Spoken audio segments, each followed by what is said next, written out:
Sir अंक ज्योतिष आपने बताया, आपने फलित ज्योतिष बताया, आपने अलग अलग ज्योतिष के आयाम बताए। जैसे अब ये पाम रीडिंग और फेस रीडिंग जो है, ये क्या रोल प्ले करते हैं ज्योतिष में?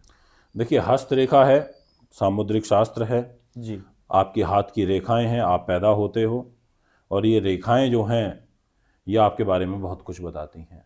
बट ये शाखा है वैदिक एस्ट्रोलॉजी की ही। ठीक है। इसमें भी आप पर्वत देखोगे, इसमें भी आप शुक्र का पर्वत देखोगे, शनि का पर्वत देखोगे, मतलब आप गुरु का देखोगे, बुध का देखोगे, ये सारे पर्वत इसमें ही देखोगे आप।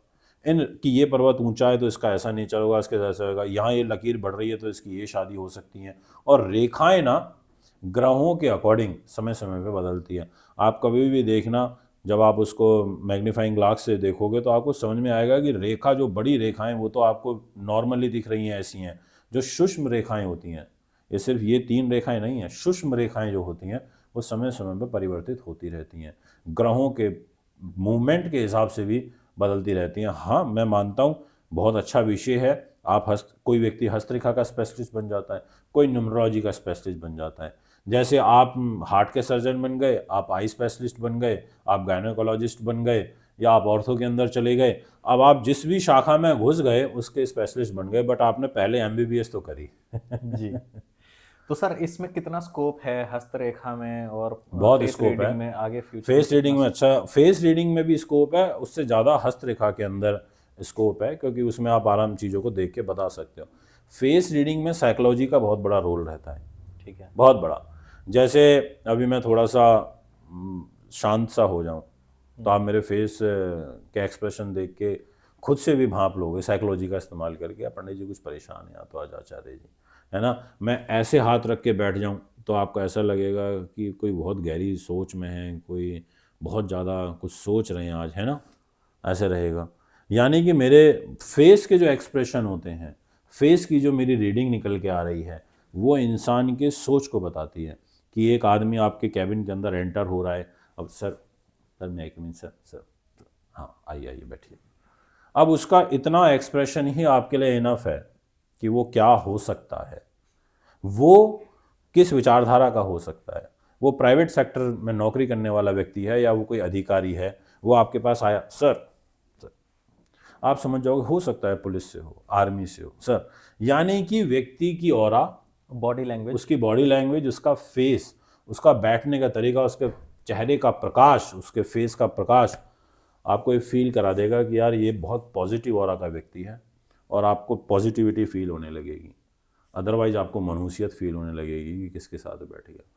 तो नो डाउट सारे विषय हैं, रिसर्च के हैं, जितना डीप जाओगे आप हर विषय को, एक किसी विषय को पकड़ लो, आप उसी में बहुत अच्छा 100% रिजल्ट दे सकते हो। सर ऑकल्ट साइंसेज में जैसे अब बहुत सारे और नए आयाम निकल कर आ रहे हैं जो पॉपुलर हो रहे हैं, जिनमें से एक है आकाशिक रिकॉर्ड रीडिंग।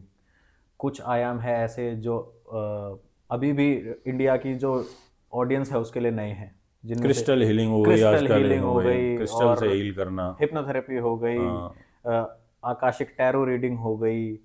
ये सब ज्योतिष से कितने कनेक्टेड हैं, या इनका ज्योतिष से क्या कनेक्शन है, या इसके अलावा और इन नए आयामों में क्या ज्योतिष से अलग कुछ गणना की जा सकती है, या कुछ एक्यूरेसी देखिए कम है मेरा ज़्यादा तो है? ये मानना है जी। कि जो कैलकुलेशन आप एस्ट्रोलॉजी से कर सकते हो, आप इन सब चीज़ों से वो नहीं कर सकते। आप क्रिस्टल हीलिंग से, आप टैरो से, आप और अदर जो नई नई चीज़ें आ गई हैं, इनसे आप व्यक्ति को टेम्परेरी रिलीफ दे सकते हो। ठीक है। बट अगर आपको परमानेंट रिलीफ चाहिए तो आपको प्रभु के सेटअप को ही समझना पड़ेगा। गुरु ब्रह्मा द्वारा जो ये नेचर की उत्पत्ति करी गई, ग्रहों के अनुरूप करी गई, आपको यहीं जाना पड़ेगा। तो ही जाकर के आप किसी के बारे में बहुत अच्छे से प्रेडिक्ट कर सकते हो, क्योंकि ज्योतिष आपका एक्सरे है। आपका एक्सरे आपको एक एक चीज़ बताता है, कहाँ इन्फेक्शन है, किस पार्ट में। ऐसे ही आपकी कुंडली आपका एक्सरे है, आपके ग्रह आपको बहुत कुछ बताते हैं। तो सर बहुत अच्छा लगा आपसे मिलकर, और ज्योतिष के नए नए आयामों को समझकर, और ज्योतिष में जो भी करियर के लिए जो भी स्कोप है वो सब चीज़ें आपने हमें बहुत अच्छे से बताई। जी। और बेसिकली इस इंटरव्यू से भी हम यही कंक्लूड कर सकते हैं कि आपकी मेहनत और डेडिकेशन जो है वो आपको आगे लेकर जाती है। इंडस्ट्री का सैचुरेशन पॉइंट है, लेकिन आपके ज्ञान का कोई सैचुरेशन पॉइंट नहीं है, आप उसे बढ़ाते रहिए बिल्कुल। और उसमें आप और मेहनत कर कर सक्सेसफुल होते रहिए। सर बहुत अच्छा लगा आपसे मिलकर, जी जी। और आशा करते हैं कि आपको भी नमस्कार। ऐसा ही लगा होगा। और बिल्कुल, मुझे बड़ा आनंद आया, और आपकी सोच बहुत अच्छी है। मेरी शुभकामनाएं हैं आपके लिए। आपका चैनल खूब ऊंचाइयों पर पहुंचे, और जो भी हमसे होगा हम उसमें सहयोग करेंगे। आगे भी ज़रूरत होगी तो आपके चैनल पर ज़रूर आएंगे। धन्यवाद। जय हिंद, जय भारत।